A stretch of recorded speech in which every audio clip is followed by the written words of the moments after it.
In the day, well, maybe not actually, some of it. Another time. Oh dear. Just in case any insurance people are watching. Yeah. Let me open the Q&A box, put that Yeah. somewhere down here. Good morning, everyone. I hope you're all well. I'm just going to let you in through the Zoom doors and let your connections be made before we start, so nobody misses anything, because we'd hate for that to happen. I'm glad to see plenty of you. Sorry, Jane, I don't want to scare you, but plenty of you are tuning in. Yeah, You I'm can the boss. pretend The there's boss is nobody here. there if you like. I hope the boss has got biscuits for us this week. Oh, she might do if we ask her nicely. I might be on an early gin after this. I think she's on the gin full stop most of the time, looking at her posts. It is water. It's water. Oh, Yeah, it's watering mine too, but it won't be watering Leslie's. She's going to get in touch with you and tell you off, you know, to know. I'm just waiting for this to go light up in a minute. I think she deserves it after the week she's had, because she's been doing ION and there's plentiful entries, as there has been all through this year. She says, I am listening, Gabby. Yellow card. Yellow card. Yellow. You've had quite a few of them, actually, so you could be on red. I've just not had them all in the same match. That's the thing. Oh, okay then. We'll let you off. Leslie expects a yellow card from me these days. Right then, guys. Welcome to the session. It's lovely to have you with us. If you have any questions throughout, we've already had one through the post then. We certainly haven't had it through the post, but we've had it in advance. So if you want to ask any questions, please do. Just pop them into the Q&A section for us so that we can keep an eye on them. If you want to make any comments throughout, you're more than welcome to. Just pop them in the chat section for us. But all questions in that Q&A box for us, please. So I won't waste any more time. We've got the lovely, absolutely gorgeous Jayne Bond with us today, and Gavin will be interviewing her for you all. So I'll hand over to you guys. Okay, morning everybody. Morning Jane, how are you? I'm good, thank you. Good morning, everybody. So it's great to have you. Oh, hang on, I've just pressed the wrong button here. Where have you gone? Hang on. Good start. Yeah, that's it. Here we are. Yeah. I really need a bigger Have you found us? Not like me to be pressing the wrong button and have a tech issue, is it? No. Oh dear, what a way to start. Right, where are we? So yes, welcome to the show. I mean, actually, I've learned how to sit like Michael Parkinson these days. So, you know, legs crossed, I won't be able to stand up. My legs have gone to sleep. Yeah. Wildlife photography. I mean, the first question I always ask on every chat is where did it all start and why photography? Because we never get the same answer, and it's always fascinating to where people picked up and decided to take pictures. So where did it all start for yourself? I think properly for me, because I've always been sort of creative, because I started art teacher. So I did a lot of artwork, although I never taught photography. I did fabric design when I was in college doing my degree. But I've always been interested in the creative side. And I did, 30 years ago, when were the Canon 20Ds first out? I treated myself to a Canon 20D, probably about 30 years ago. I had a 10D. I never really used it. It was snapshots. Everything was on auto, a few flowers in the garden, but I never really used it properly. And then with the family and work and everything, photography just got put on the back burner. And then 2012, 2013, it was sort of quite a significant time. Children had that year gone off to university, so the house was empty. I had a bit of, empty house syndrome. Empty nester, they call it. Yeah. Syndrome, yeah. My parents, who both had been quite ill, both passed away in the space of 9 months. And at that time, I live in Dorset now, but I come from Wigan, and every weekend for 9 months, I've been travelling back and forth up to Wigan to see my parents. And then that suddenly sort of came to a halt. Work was getting more and more stressful. So I took early retirement, and suddenly I was at home with no children. My parents weren't there, and I'd no work, nothing. So I picked up out of the cupboard, I dusted off the old 20D and sort of thought, what the hell do I do with it? There's a lot of buttons on here. Yeah, it was so basic. And I was getting so frustrated because I couldn't do what I wanted to do. So my husband said, look, you've got a bit of inheritance money. Why don't you treat yourself to some decent camera gear? And that'll, you know, give you something to do. And that's where it all started. I bought myself. So why the where to wildlife then? What? I started. How did you progress to that? I did landscape to start with, because I'd spent all my teaching life teaching children the dangers of the internet. Because although I was an art teacher, I was a deputy head and I was responsible for child protection and all that sort of thing. So I spent the last 5-10 years of my teaching career teaching all the children and all the staff about the dangers of social media and talking to strangers online and all that sort of thing. And then when I retired and I'd sort of got myself a new camera, I thought, what do I do with it? So I joined a Facebook group and started talking to strangers. And it was brilliant. It was the best thing I ever did. But most people in that group were landscape photographers. So I started going out with them, doing a lot of landscape work and living in Dorset. I was sort of climbing West Hill, doing Corfe Castle at sunrise, Durdle Door, all the sort of, you know, the iconic places around here. But then I started flicking through photography magazines, and every time I was flicking through the internet or magazines, I was always drawn to the wildlife images. Those were always the ones that sort of caught my eye. And again, retired from education, I could never do any trips when I was working because I could only go away during term time. And suddenly I was free. I could do photography trips during term time. It was amazing. So I booked myself onto a photography trip. The Dalmatian pelicans, that was the very first photography. Oh, okay, we've got some of that. Let's pop a couple of these pictures up, and let me just share my screen here. Make sure I don't press the wrong button again. There we go. All right, let's have a. Let me just lift this up so I can see it. Move us over there. Right, let's find us some here. Is it these here? Yeah, those ones. Yeah. That's it. Can you see that on your screen? Yeah, I can see it. No, that was the very first wildlife trip I did, and my husband, bless him, he's so good, he's so wonderful. He dropped me off at the airport and waved me up. I went on holiday for a week with 6 blokes who I'd never met before. 6 strangers that you've met on the internet. But, oh, bless him, he's so good. And it was brilliant. I absolutely loved it. And some of the people on the trip were, you know, really experienced photographers. So I learned so much from them. And that one, that's at water level. I think I sent you one with the boat sort of at a 45-degree angle where we were all hanging over the edge of the boat to get that. I'll just find that now because I think it's this one here. Yeah. That's it. You can just see us because there's about 8 of us on the boat. And obviously to get that, we were all leaning over one side of the boat, all getting someone said to me, keep your little finger down so you know when your little finger touches the water, don't put your camera any lower down. You've already had one full of water, you don't want another one, do you? It was brilliant. It was brilliant. Absolutely loved it. And after that, I was just hooked.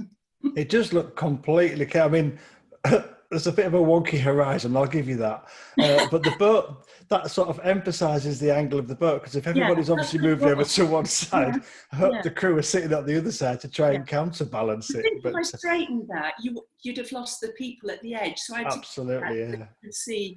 And a lot of people say, oh, you know, it's not real because they're throwing fishes out to the birds and that's not a natural thing. But actually, if you read up about the Dalmatian pelicans at Kikini, it's one of the biggest conservation successes there's ever been. With the photographers coming and paying. Well, yeah, the locals and the wildlife and the photographers, because the pelicans were on the danger list. I think there was less than about 10,000 birds. Wow. And the lake was the sort of one of their breeding grounds, but the lake kept getting flooded. So they built raised platforms so that the breeding areas were safe. And then the fishermen on the lake used to throw fish out and the birds would come in for the fish. And that sort of increased the breeding. And it became a really successful program. So now the photographers and the locals, all the fish that they throw in are caught by local fishermen from the lake that morning. So they're literally just throwing back the fish that they've caught the same day. It's really good. It's a really good conservation area. And these must be a very specific breed of pelican then, are they? Because I mean, there's lots of pelicans in Florida, I think, isn't there, and things like that, but they're obviously different. Yeah, they're Dalmatian pelicans. I think they're the biggest breed of pelican. They're absolutely beautiful, but the red beak is the breeding plumage, so you get that in winter time when it's the breeding season. Certainly puts a focal point on a completely white Well, canvas almost, isn't it? There'll be a theme running through this about weather. Okay, is this bad weather, is it? This is bad weather. Right. I was going to ask, because it doesn't actually look like bad weather as such. I mean, the lighting's flat, but the lighting works, but the background is obviously gone. That's good. Yeah, it was a really heavy, misty, dull day. And we'd been out in the morning and a few people said, oh, you know, I'm not going out, I'm absolutely soaked. And one of the blokes said, no, if you go now with that mist on the water, you'll get a really good ethereal sort of image.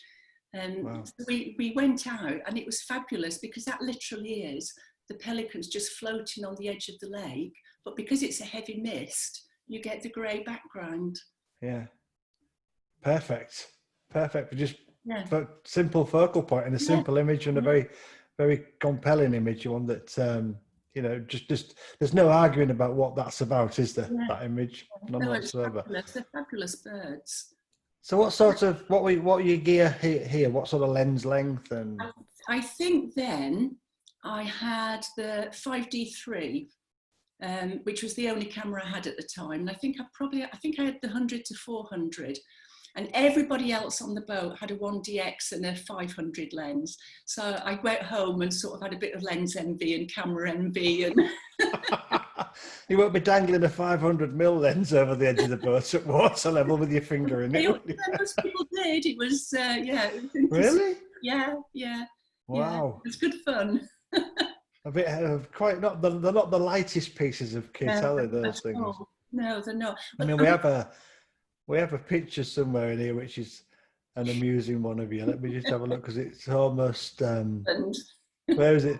It's almost military grade. It looks like you've got some sort of mortar, not a camera. That was in the Cairngorms in Scotland last year, and it's one hell of a climb, and it was absolutely pouring down. I think that was walking back.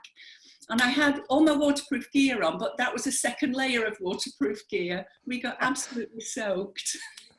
So obviously these camera bags are pretty good for keeping your cameras dry then. Oh yeah. You should have a bit of a, as you said earlier, there's a bit of a theme with your camera equipment and water here, isn't there? Something's definitely going on. I love photographing rain. What else will you have with you? Because I mean, you're obviously carrying a camera and a 500mm lens. What else would you take with you? Because that's not going to be light.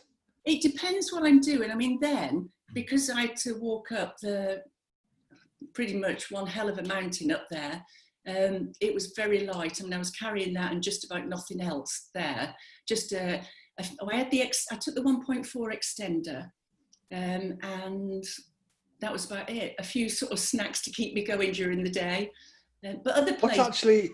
What actually are you after photographing up there? Mountain hares. Oh, mountain hares. Yeah, that was in February, and it was meant to be mountain hares in the snow. But there was no snow, it just rained. That's obviously, where have we got them? Let me just see. We have got some hares. That's it. Yeah, you just scroll past them. Down again. Yeah. Here we are. These. Oh yeah. My screen is hiding a lot. With all the chat boxes open, my screen's hiding a lot of things. I think that was the evening before, because the day before we had a reasonable sort of, well, it wasn't a sunset because we were hanging on for a sunset and it fizzled away. but the day before it was reasonably dry. But the second day I went up was when we had all the rain and all the hares in the wind were bunkering down. But it's a fantastic experience to see them. Was that February this year? No, 2019. 2019, because I was up in Scotland in February this year, not doing wildlife, doing a landscape piece, and I'm going back again, hopefully, well, depending on what happens to the world, in November, we've got a place booked. Yeah, well, I'm supposed to be going in beginning of October. Oh, So right. We'll see. We'll have to wait and see. Yeah. I mean, this is a classic image as well of excellent use of depth of field, you know, foreground and background. There's nothing but the hair in focus there, is there? And I'm usually lying on the ground. I would say 95% of my shots I'm lying on the ground. Right. Like that foreground mush. But it's quite hard sometimes because you've just got to get the right height, because if you're too low, the animal, if it's a small animal like a hare, the animal's going to be covered. If you're too high, you're going to lose that foreground mush. So you've just got to get that right height. And it's quite not the best it's not the best camouflage for a hare, is it, to be quite honest? But it's supposed to be white. It's supposed to be snow. Yeah, let's just, I mean, the evolution not quite worked it out. Like, let's become white in a dark background. I mean, it's gorgeous heather up there and foliage, but it would have been nice to have had a bit of snow as well. Yeah, we were hoping for snow and it didn't actually happen. I think we've got another one here, haven't we? Yeah. Some lovely backlight on here. Well, that was the first evening, and it was lovely. And the guy I was with, a friend of mine, does some workshops up there, and I just messaged him and said, you know, I don't want a workshop, but I need somebody to help me and guide me up there and show me where the hares are, because I've never been before and I didn't have a clue how to get there. And I know you've got to go quite high up in the hills. So we were up there and we were sort of generally moving around and looking at the different hares. And he pointed over to there were 3 people with tripods looking at what looked like a black bunker. And it was another photographer who was running a workshop. And he said, oh, I'll take you over there and introduce you, and you can see what they're doing, because it's a particular hare that's always in that bunker. And we went over there and had a chat, and it was really lovely to meet him. And after about 15 minutes, I just said to Kev, who I was with, I said, I don't want to stay here. I don't want to sit here looking at a black bunker when there's lovely sunlight, you know, going everywhere else. So we left them to it, and we went and found a nice sort of area where there was hopefully going to be a decent sunset, but the sunset fizzled away to nothing, but it did give us some really nice backlight. You study light when you go? Do you study where it is? Do you use the one of the apps on our phones to see where the best angle will be for? I try to, but sometimes when you go away on trips and you've only got 3 or 4 days, you're stuffed whatever the weather is. So, you know, you try and study the sunlight, you try and pick the best spots, but sometimes, like with the Dalmatian pelican, all you've got is heavy drizzle. So you've got to work around what you have. That's a skill, though, isn't it? To make something out of nothing. Yeah, definitely. You know, when you're presented with a flat, miserable day, what can we do with it? And does your creative side come in to play in that? Sometimes, and I think the creative side for my training probably comes in more with composition than anything else. All the other stuff, the light and the technical side of the photography, I've had to learn in the last few years. But the composition side probably comes more naturally because of my art background. Yeah. So, you know, joining the guild, when did you join the guild? 2.5 years ago. Okay, not that long then. No, not long ago at all. I didn't really sort of, I wasn't into all of that. And I did, can I mention another organisation? You can do, yeah. A friend who taught me an awful lot in terms of photography, was part of that Facebook group. He encouraged me to join another organisation. And I did my LRPS first. I sort of did that within 3 months of joining. That one. That one. It got me through that. But apart from doing my LRPS, I didn't really do anything. and a mutual friend of Gary who helped me with all of these was Anne Avyard. Okay, and yeah. Anne was always saying, because Anne is in all the organisations and would always, out of all of them, she, for all the time I've known her, always said the Guild is the best one. If you want to join any organisation, join the Guild, it's the best one. And I just never got round to it.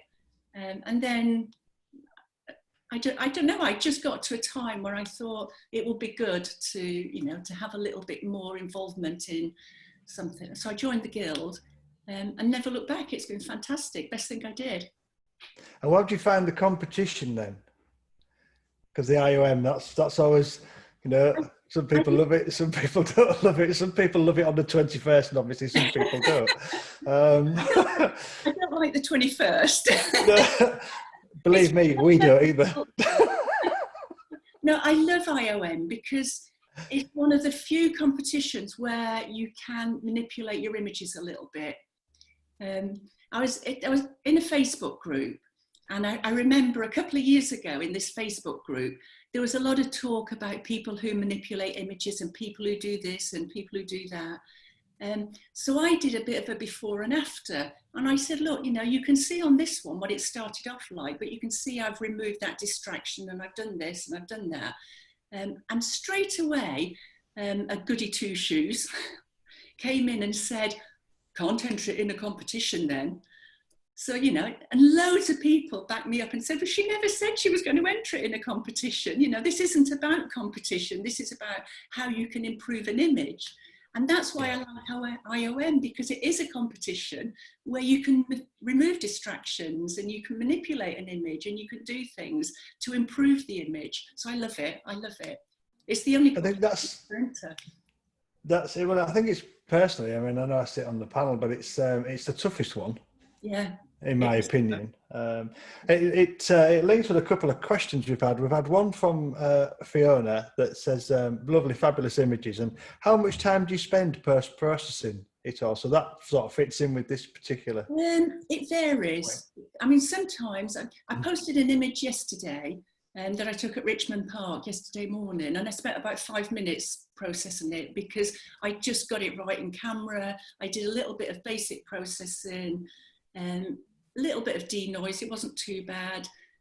Lifted the shadows a little bit, changed the white balance to suit what I thought it should have been a little bit better. But other than that, I didn't do a great deal. But just the basics then. Yeah. But sometimes I'll spend quite a while processing, because with wildlife, you can't always get that nice clear background. There's always distractions in the way. There's always a branch that's in the wrong place, or there's a twig over the eye, or there's something. So there are times, if I think it'll benefit the image, there are times when I spend a bit of time cloning distractions out and smoothing the background out a little bit. It fits with this question we've had from Mike that came in yesterday. I'm a budding wildlife photographer and love the adventure of being in the wild and taking what you can get in whatever conditions you are presented with. Jayne's images depict the wild and include textures of both flora and fauna, and trying to understand them in editing. Do you have any thoughts, tips around presenting or editing wildlife images taken in a true environment in terms of light adjustment, removal, twigs, branches, etc.? I think you've probably just answered that question. Yeah. When I don't remove too much, but I'll only remove it if it really is distracting from the animal's face in particular, or if it's across the body and I think it'll benefit it not being there. So I do look at the image, and sometimes it's really hard again with wildlife, because sometimes you're shooting at 2.8 because of the light you've got. And as long as I've got the eyes in focus, I don't mind if the back end or the legs are blurred. I quite like that. Similar to portrait photography, as long as the eyes are sharp, anything else can do what it likes, can't it, to a point? Yeah, but sometimes the background is a bit distracting, so I might use a blur brush to just smooth the background out a little bit as well. And Mike also says, and dare I ask, what about images taken in captivity? I see some images showing false backgrounds, etc., to create a compelling image. That's an art, but what are Jayne's thoughts here? I don't mind it. I mean, I have taken images in captivity. It's really hard. If I take an image in captivity, I try and make it look not captive, in the sense that you don't want bars showing, you don't want netting showing at the back. So you've got to sort of blur the bars out, or the netting, the mesh out at the front, which you can do as long as you're the right distance away and you've got the right aperture. You can blur the netting out at the front. But I'm not averse to taking animals in captivity, as long as the place I'm going to is a good conservation place. I'm sort of very particular about the sort of places I go to. So morals and ethics and that sort of absolutely, thing. Yeah, absolutely. Same there's nothing wrong with that. Janet asks, do you use Lightroom or Photoshop, or a combination of both? Both. I always upload straight into Lightroom, so I catalogue all my images in Lightroom. I do very, very basic processing in Lightroom, very little. I use Lightroom mainly for viewing images and cataloguing. Take them into Photoshop. First thing I do is you put them in Camera Raw and tweak the shadows, the highlights in Camera Raw. I use the texture tool quite a lot. I quite like that tool in Raw as well. And then I just use layers depending what it needs in terms of cloning out and removing spots, etc. There are times I've got sort of, I don't know, 10, 20 layers, and I look at it and I think, oh God, I've taken it too far. So I'll go back to, I'll sort of merge all the layers apart from the background layer, and then I'll put it on 50%. So I'm sort of halfway through the rest of it. See where they all are. Yeah. I mean, that's one of the skills, to be fair, isn't it, with editing, is knowing when to stop. Yeah. Lots of people do. I would say a few years ago, my biggest fault was editing too much. I was overdoing it all the time. So sometimes now I've got to be really careful not to overcook it. Do you look back at some of your old images and think, what was I thinking when I took that? Yeah. I used to sort of put a post on Facebook. People would comment on it, and then I'd look at it and think, oh my goodness, why did I post it like that? What am I doing? How did I miss that? I cheat with Facebook now. I've got a private group with just me and my husband, and I post it in there first to check what it looks like before I put it. We've got some landscape pictures in here, which I'm just going to share when I can find it. Here we go. There we go. Can we see that? Yeah. Guess what? It was raining. Yeah.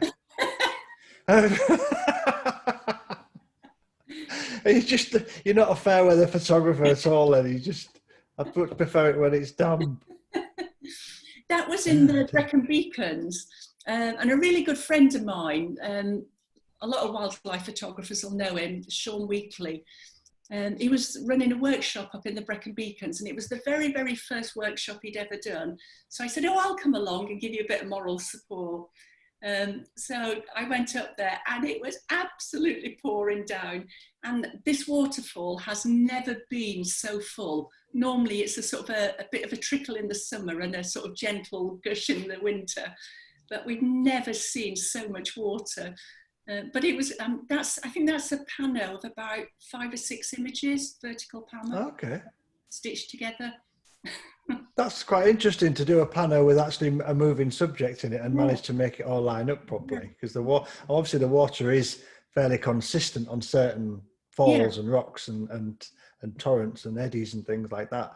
But yeah, it's joined together. I did wonder about the size of it because it's such a sharp photograph. But Photoshop's brilliant at stitching panos together. It's really good. So what your wildlife, do you go? So your landscape, do you go out for a particular genre of images in landscape? No, I do very, very little landscape these days. And that one I only went to give Sean a bit of moral support. I'd like to do more landscape, to be truthful, and I'd like to do more floral photography, because I just like being out. I just like being outside. But I've got I can see another picture in here, because as you look at this little leaf, I don't know if anybody can see my cursor, but down here at the bottom, the leaf and the water there's a picture, a little minimalistic art picture down there. And, I love looking at people's work and finding pictures in pictures. I had limited time there because the water was starting to rise, and I was sort of on the rocks in the foreground there with my tripod, and it was a case of get your shot quick and then get off the rocks because the water's coming in quick. Yeah, and they become ridiculously slippery as well, don't they? Yeah. When they're damp, especially if it's raining on them. I mean, they're not the greatest things when it's dry, No, but it even was, when you had they're to wet. be really careful, but it was good. I think on that one, I had to clone someone out, 'cause just on the trees, I'm pointing to it on my screen, you can't see it, can you? You get used to it. The big tree, and there was another photographer there with a tripod getting the waterfall, so I just had to clone that person out. But An occupational hazard of working with other people, and they're just getting you shot, don't they? Yeah. I mean, there's some fascinating pictures in here of you know, some of the conditions. Whilst we're talking about conditions, I mean, let's have a look at this one. I mean, that is just, the sand's about 6 inches off the ground. You can see it. The rainbow's straight on you. I mean, that's who took that then? Obviously, you didn't take it yourself. Actually, Sean, I said that was his first workshop doing the Brecon Beacons, he took that photograph. There were 4 of us, and we were on the beach. A couple of years ago now. I'm just going to open the door because my dog's knocking on the door to get out. Okay, no problem. We'll just have to say that this is the art of wildlife photography and the true persistence and dedication of people. You can hear him barking outside now. No, we were on the beach. We'd gone to photograph the seals. So this was beginning of December, a couple of years ago. And that's when you get all the seal pups on the East Coast. And we had a fantastic time. We had 4 of us booked a private cottage, and it had its own little private access to the beach. So a lot of people, if you go to places like Donanook, you don't have access to the beach. Whereas this, because it was further down coast and it was a private cottage with private access, we were okay, we could get on the beach. But this day, we'd walk down to the water's edge, and when the tide's out, it's quite a long walk. It's about 20-minute, half an hour walk to the water's edge. Yeah. And we were just photographing the seals in the sort of shoreline, and then we saw the clouds come over, and within 10 minutes, the wind came up, the storm, the rain. It was just amazing. There's a bit of a pattern here, isn't there? There's a bit of a pattern emerging to your photography. If you go on a workshop with Jayne, take an umbrella by the sounds of it, because you're going to need it. But sometimes in these weather conditions, you get the best shots. It really is worth absolutely. Sometimes. Somebody's just asked, Jeanette's just asked, which beach is this again? That was, it was about 2 miles south of Donanook.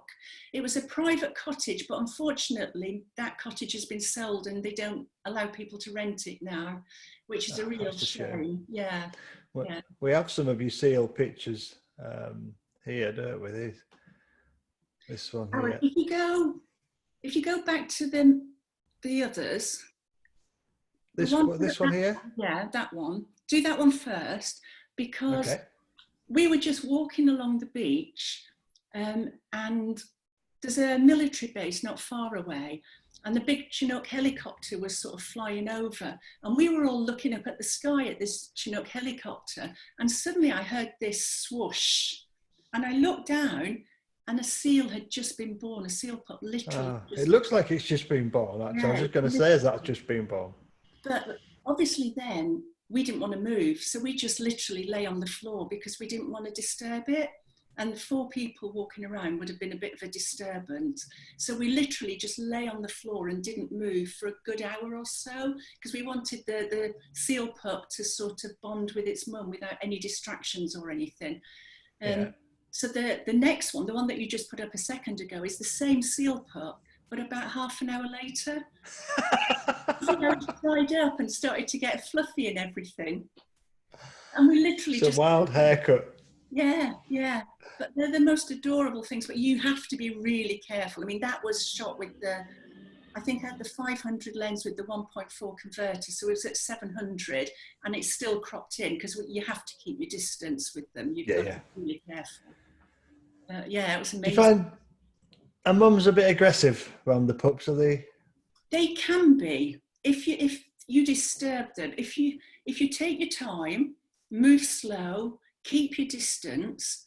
And generally, you know, if you're photographing them, you're lying on the floor and you almost look like a seal, hardly moving, then they're okay. But if you get too close and you're up on your feet, and it's a threat to them, so yeah, they can be quite threatening. Yeah. So have you ever had any scary moments with animals? Had a couple, not with seals. I'd one with a tiger and one with a crocodile. Well, yeah, they're pretty vicious, aren't they? I think we've got a tiger picture, haven't we? Is this? Is it this one? Yeah, I mean, I can't. There's no pictures of the scary moment, but no. That one was. Jeanette will appreciate this because I know Jeanette does trips to India. This was in Bandhavgarh, and there's a couple of us. Only two of us in each. They call them gypsies, not jeeps. But we knew there was a tiger in the bush, and quite a few of the gypsies were at the top of the hill, and I was at the bottom of the hill, and there was just us, just our jeep, one other photographer in it, and our guide, and we were all sat waiting and waiting and waiting, and then the tiger came out and looked up at the top, and we both went, oh bugger, they're all going to get the shot of the tiger. And literally, as he looked up, he turned round and walked down the hill to us. And we had the tiger walking to us, all to ourselves. It was absolutely fantastic. Where's that picture? But that isn't seen it. Hang on, let me just...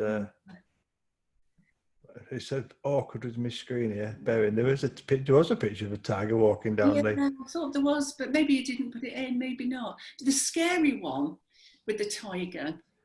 I'm just going to find it because it's definitely here somewhere.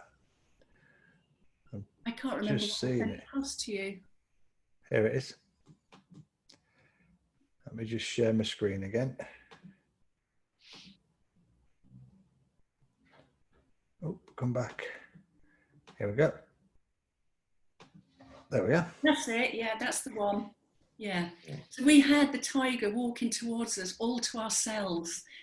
And literally, we were both going like that. My heart was pounding. And then when the tiger went, we both just looked at each other and it was a real high five sort of moment. That was a good moment, but the scary one. One of the rules when you go on a tiger safari is the jeeps, the drivers must not block the way of a tiger. You're not allowed to park, stop the jeep or park up anywhere where you might get in the way. But sometimes when the tiger's in the bush, you just don't know where they're going to come out. And that's right, yeah. We followed a tiger that was walking away from us, and we were sort of following behind, and this tiger went into the bush. And further down the track, there were 3 or 4 jeeps, and then there was us, and then behind us, there were a few more jeeps. So everybody was spaced out because they had to leave lots of space for the tiger to get through from the bush. And we were all just sat waiting. Quite often, you sat there, you could be sat there for an hour just waiting, and the guides are listening for calls and looking for all the sort of signs where the tiger might be. And then suddenly there was this call of, tiger coming, tiger coming, tiger coming.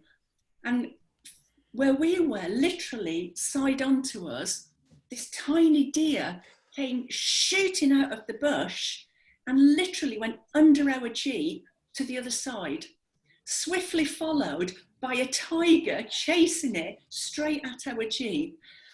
And you couldn't take any photographs because you were going, I think it was going to go under, over, and literally the tiger put front paws out and went skidded like that and stopped literally 2 feet away from us, looked at us, and then walked around the back of the jeep, chased the deer and caught it. Blimey. We were all going, and that was... Yeah, our guide I can imagine it being face on with a wild tiger. Blimey. Well, the guide said, please don't put any photos up on Facebook for that, because they would get in trouble for blocking the way. And I said, I haven't put photos anyway, because it all happened so quick. But they, I don't think they've, you know, they could really be held accountable for that, to be fair. They come out of the bush, and it was so quick, but literally this tiger was coming straight at us, and the skids were on, so we were literally like that in the tiger's eye. It was incredible. I think we've got a couple more tiger. That's a leopard, isn't it? That one was that was on a tiger safari again. That was in Tadoba in India, and oh wow. Again, there's just two of us in the Jeep, and we've been told there was a tiger resting down this slope where there was a bit of a water hole. So we were sat there waiting, and again, it was just us there. And all of a sudden, oh no, we saw the tiger coming up, and he'd gone into a bit of shrub. And then the tiger emerged from the shrub. So the guy I was with and I, we were just looking through the lens of our camera, focusing on the tiger. And suddenly our guide said, leopard, leopard. And we were saying, no, it's a tiger. And he was going, leopard, leopard. Oh, no, it's a tiger. And the leopard appeared out of the shrub. And literally the tiger chased the leopard past our Jeep. We were over lensed. We couldn't get a photo of it because we were over lensed. But the leopard ran up a tree, and the tiger stayed at the base of the tree for about an hour. So we just sat getting photos of the leopard up the tree. It was fabulous, absolutely fantastic. It wasn't really a cat and mouse game, then it was a cat and cat game, that one, wasn't it? Yeah, there's a picture in here that just makes me laugh. And it's not anything to do with the quality of the picture. This picture just makes me laugh because all I'm doing is putting a story to it, and it's just going, haha, look, I can stand on one leg, but you can't do that. And it's so comical. Someone said I should enter that in the comedy awards, and I forgot. I never get an award. I think this is the sort of wildlife picture that appeals to a lot of people because it's got that storyline, that humour. You're making a narrative up for the image. You know, it's probably just having a scratch or something like that, or taking off. But there's such a story to it. Yeah, we were on the beach photographing the seals. This was December just gone, and these snow buntings, there's flocks of them, but they're so skittish. You know, if you go anywhere near them, as soon as you get anywhere near them, they fly away. And then they'll land a bit further down. And it is a bit like cat and mouse, because you go to where they are and they'll fly a bit further down. You try and get to where they are, they'll fly a bit further down. And I saw this flock land, and there'd been a little bit of a sort of breeze, and the sand had moved and caused a few little sort of areas like this. And I literally lay on the floor and crawled for about 100 yards to get that shot, because I didn't want the birds to see me or disturb. So it was a case of take a shot, crawl a bit further, take a shot, crawl a bit further, take a shot. And gradually, as I got closer, a lot of the flock flew away, and this one stayed, and this one was on its own. And I could get it. And again, it's at 700 mil and cropped in, but I managed to get the shot. It was good. Oh, what beautiful light you've been given as well. You know, it couldn't have been better, could it? To be honest, catch light in its eye and beautiful light across its plumage. Yeah. If I'd taken a shot of the beach behind me, you'd have seen this 100 yards crawl sort of. You almost, I think that picture of you dressed in the military situation, or looking like you've got military kit, probably ain't far off the truth, because you've almost treating your photography like a sniper would, you know, in a military environment. But yeah, you've got to be so careful and so quiet and so patient. Oh, I think have you ever gone out all day and come back with nothing? Occasionally, yeah. I mean, not very often, but I mean, I've waited anything up to with the foxes in the graveyard, sometimes I've waited 3 or 4 hours for them to appear. Sometimes they appear within 10 minutes. So yeah, it does vary. You've just got to be patient and wait. Are these the foxes from the graveyard? No, that's a different one. That's a rural one. Okay. That's a rural one. There's one of it in the light, isn't there? Is it? Oh, let me just move myself. It's this one, isn't it? Yard, yeah. Again, gifted with beautiful light. It couldn't get better than that, does it? And wasn't it kind of the fox to sit in the right place? Exactly, yeah. A couple of inches either way and his face would have gone into shadow, wouldn't it? And well, to be truthful, there were 3 strands, single strands of grass, dry grass sticking up, so they were removed. But other than that, I'll allow you that. A great deal. I mean, it is. I mean, I think people will see a picture like this and they'll think, "Oh, wow, weren't you lucky?" But there was months of work went into being here, wasn't there? That people don't see or hear about. I was going down to the graveyard, I don't know, 3 times a week possibly. And the foxes they have to get accustomed to you being there and used to you and start to trust you. But it's a really overgrown corner of the graveyard. And there's a bit of a sort of a bank, and then there's some shrubs, and the den's in the shrubs. You can't get anywhere near where the den is. But they come up onto this sort of open area and quite often just sunbathe there, and they just lie there during the day. And he'd just gone to the edge of the shrubs where the light was. It was lovely, really lovely. Perfect, absolutely. I mean, it doesn't. You must get a massive buzz when you see this on the back of your camera and you think, nailed that one. Yeah, you know, those are the sort of shots where you can't wait to get home and get it on the computer. And sometimes you think, oh no, and other times you think, it's out of focus. Oh no, why's the camera not focused on it? You know. Yeah. I mean, what's your favourite piece of kit? I mean, a lot of people have their own favourite kit. It sounds like your 500mm gets a lot of use. Yeah, I mean, I agonised for about 6 months before I got that. And to be truthful, this was my husband, bless him. He had a little bit of inheritance, and he said, I want to buy you a good lens for your camera. I want to get you the 500. And I said, no, it's too expensive. We're not doing that. You know, there's far more important things to buy. And we agonised for about 6 months whether we could really sort of justify spending that sort of money. And in the end, I got it. And yeah, best buy, definitely. Yeah. Absolutely. I mean, they're not a cheap investment, are they? To be fair, but they beautiful bits of kit, you know. Yeah, absolutely fantastic. As a Yorkshireman, I'd have agonised over that for quite a long time, purely because of the cost. I think he, with the bit of inheritance money he had, I think he treated himself to a car and me to a lens, and I think they were probably the same price. Brilliant. I mean, I'm looking at this picture here, and you know, the fox is beautiful. The red car light or something in the distance has got its back light on, hasn't it? That's deep into the graveyard, and that's where I took the other fox. I said there's a bank and then shrubbery. I decided to go down the bank, so this is shooting the graveyard from the opposite way. So that was, I think, sometimes on the graves, people put balloons and shiny little things, and that's just flowers and things. Yeah. Light, yeah. Perfect position for the fox, though. Yeah. Again, composition straight down to the part. You know, perfection, lots of detail in it. I mean, it's another 500mm shot. Yeah. Yeah. Well, actually, no, I don't think that one was, because when I first started going down to the graveyard, I took the 500mm, and I was getting them, quite often I had the converter on because the foxes weren't used to me, and I had to keep my distance and stay steady. But now I take the 100 to 400 down, and quite often a lot of the shots at the graveyard are at about 200mm. 200mm. Yeah. I've got a 100 to 400mm lens. It's a beautiful piece of glass. That's my general carry round lens. Yeah.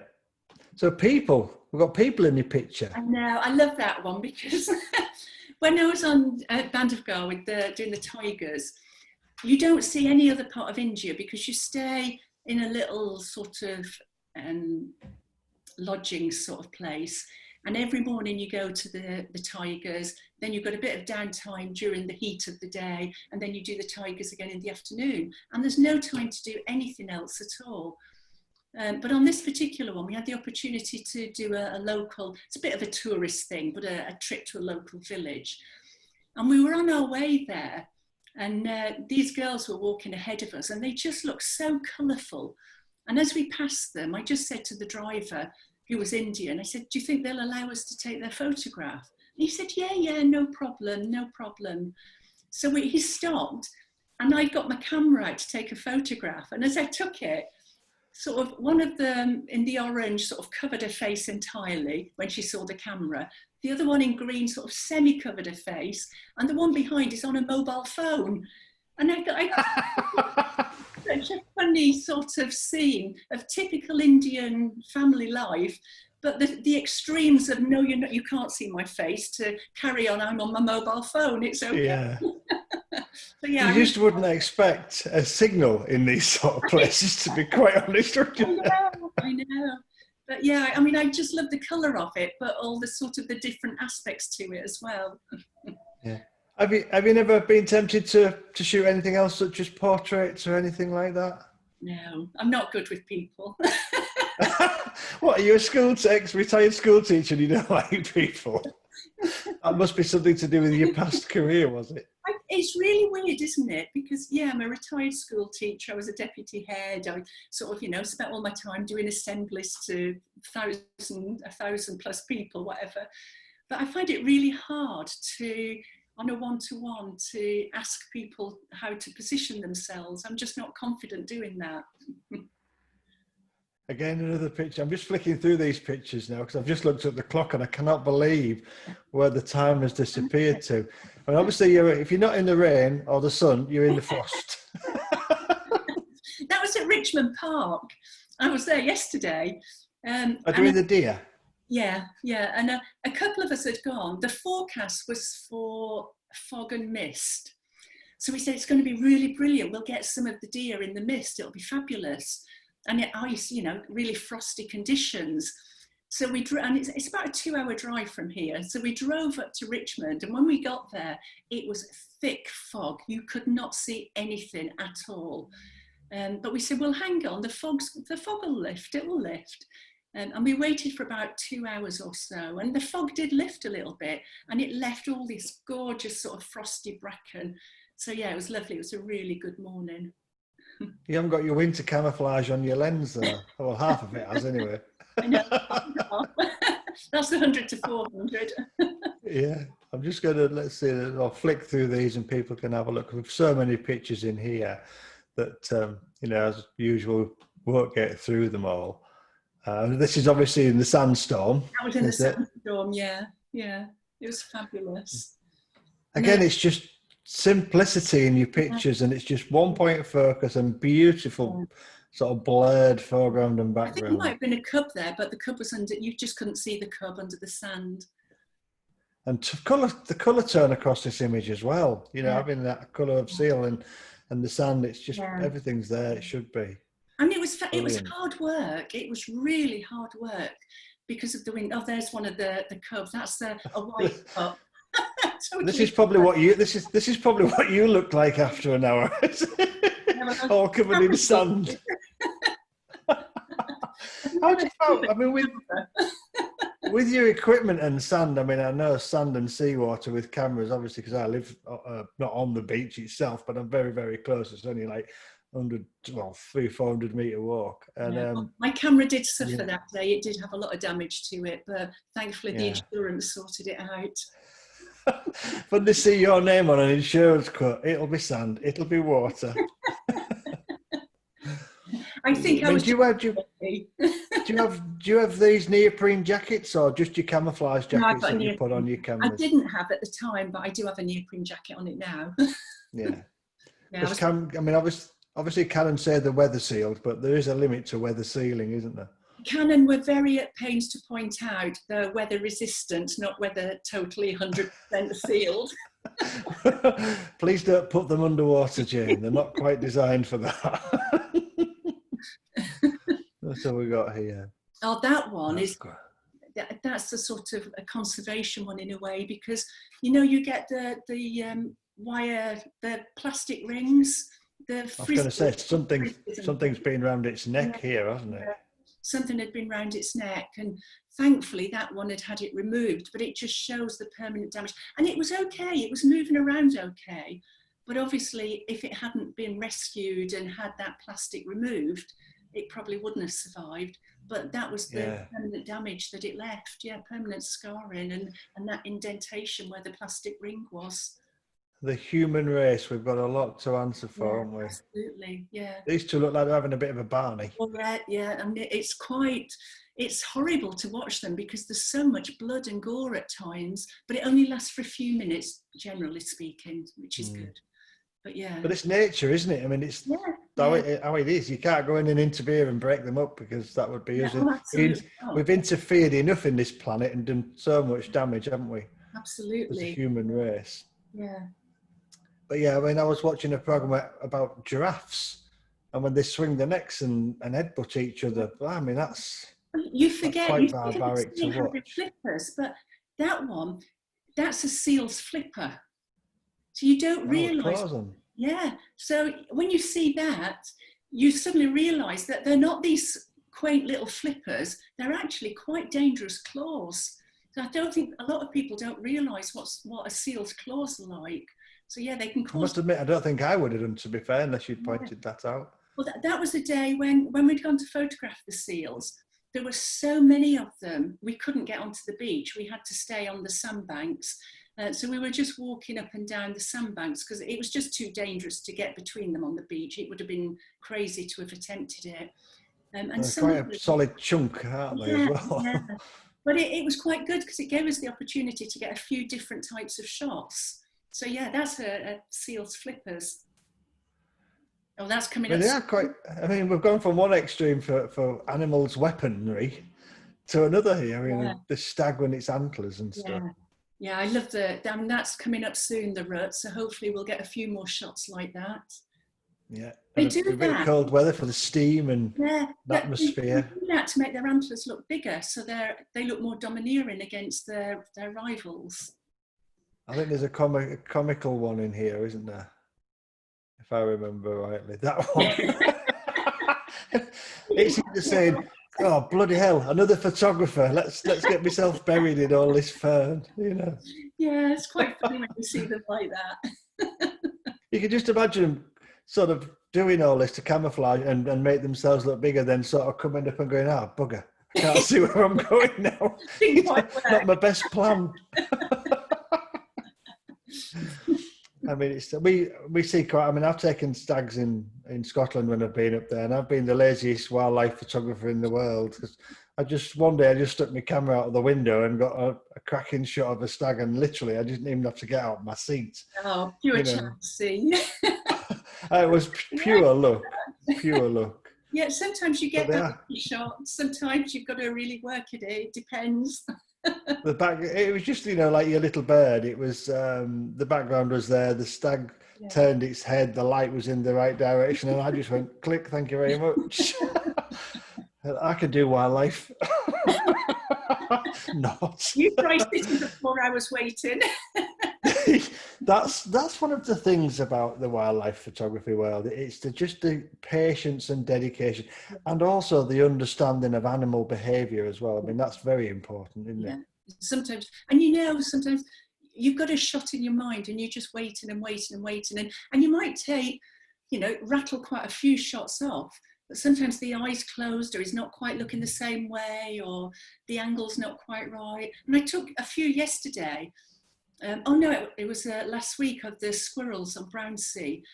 And I loved the positioning of this squirrel, and it was on a really gorgeous mossy log, but he was just looking slightly away, and it just wasn't quite right. So you've just got to get the angle of the face right.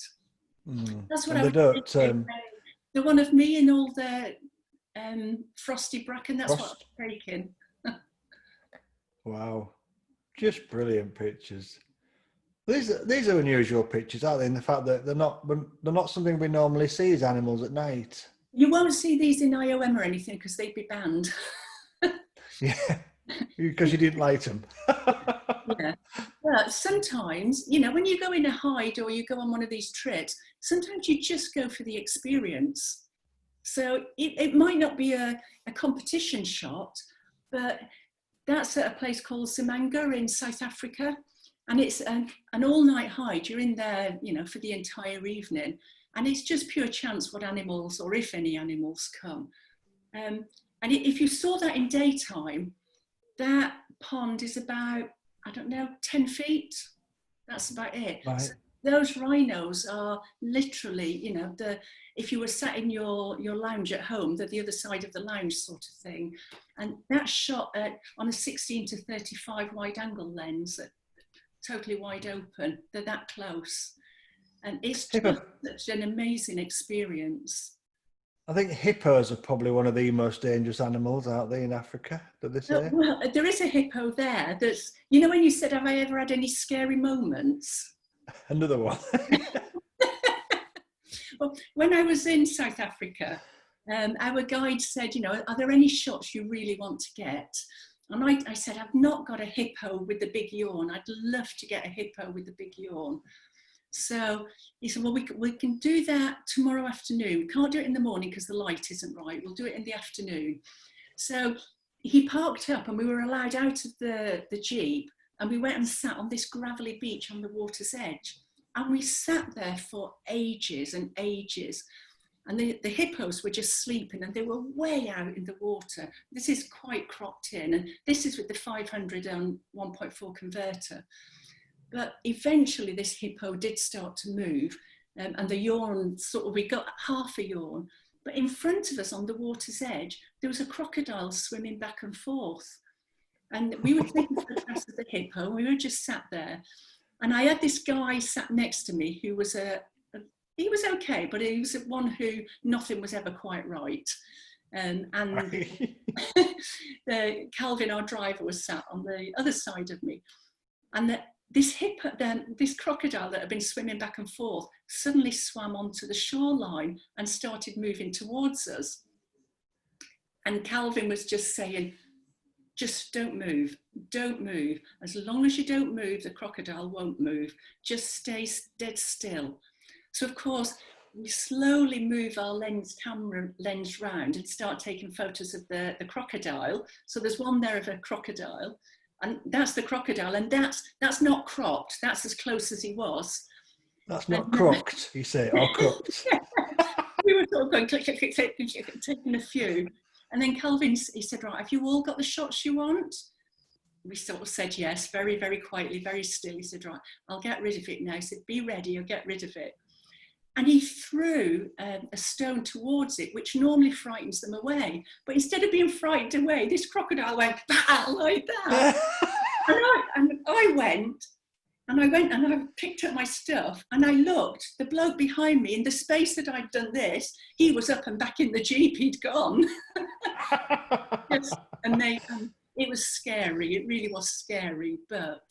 Well, they can move very fast, can't they? Crocodiles in a very short space. You know, they're fast over a short distance, aren't they? That's what had happened apparently, and just to the side of the lake, there were some African dogs in a pen because they were in quarantine.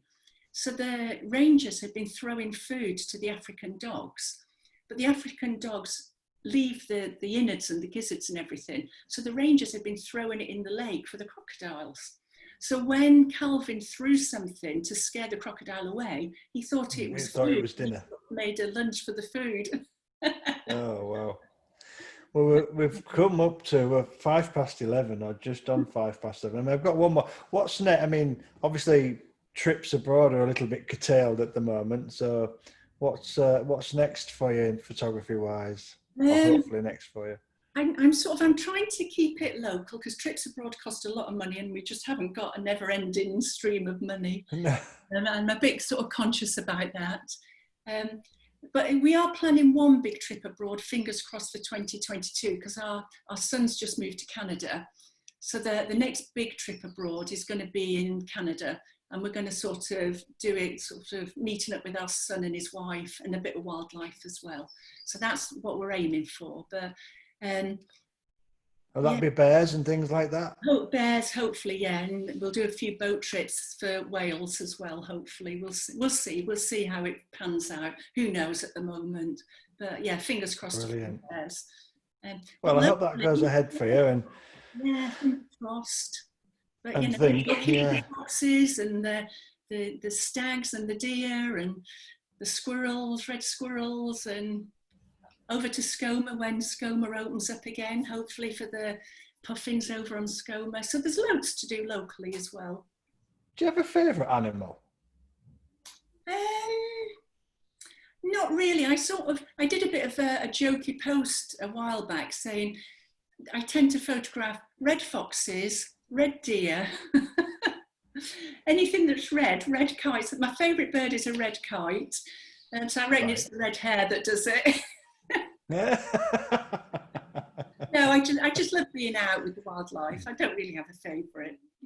I do love being with foxes though. Well, if they're on your doorstep as well, it's even handier, isn't it? You know, something you love and something that's handy. Yeah. I wish they were in the back good. garden, but with a dog, that's not possible. No, the dog will sort of spoil things a little bit, won't it? But no, it's been an absolute pleasure, and we've got some great comments here about, you know, your images and how beautiful they were, and they are. It's stunning stuff, Jayne. It really is. So, thank you again for sparing your time this morning with us, and I'm sure everybody will have enjoyed it. And I think Becky, you'd like to say a couple of things. I did feel a bit of pressure. I was following 2 sessions with Danny Clifford, so I was feeling a bit pressured. Well, I've managed to get more than 11 words in this time. Don't you worry at all. You've done a fantastic job, Jayne. It's been a real pleasure to have you on and see your gorgeous work. We see it so often through the Guild pages and your fantastic IOM results. So it's been a real pleasure to talk to you about them. And you've got so many interesting stories to tell as well. Gosh, there's so much adventures. I know, I wish I had a never-ending money pot, but I don't. Oh, don't we all, Jayne? Don't we all? I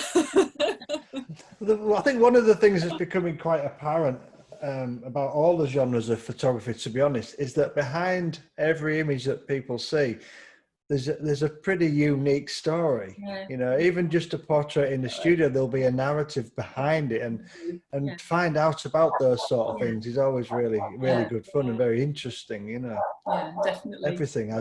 Something's always going on behind the other side of the camera, isn't it? You know. Definitely, and I'd rather be on that side of the camera. Well, I think yes. Look at some of the animals that have been chasing you around the countryside. I think. Maybe lying on the floor is a bit dangerous. With the crocodile, I thought there's a 500 lens. He's going to eat that before he eats me. You're having that, son, of that. Gosh. But brilliant stuff, brilliant.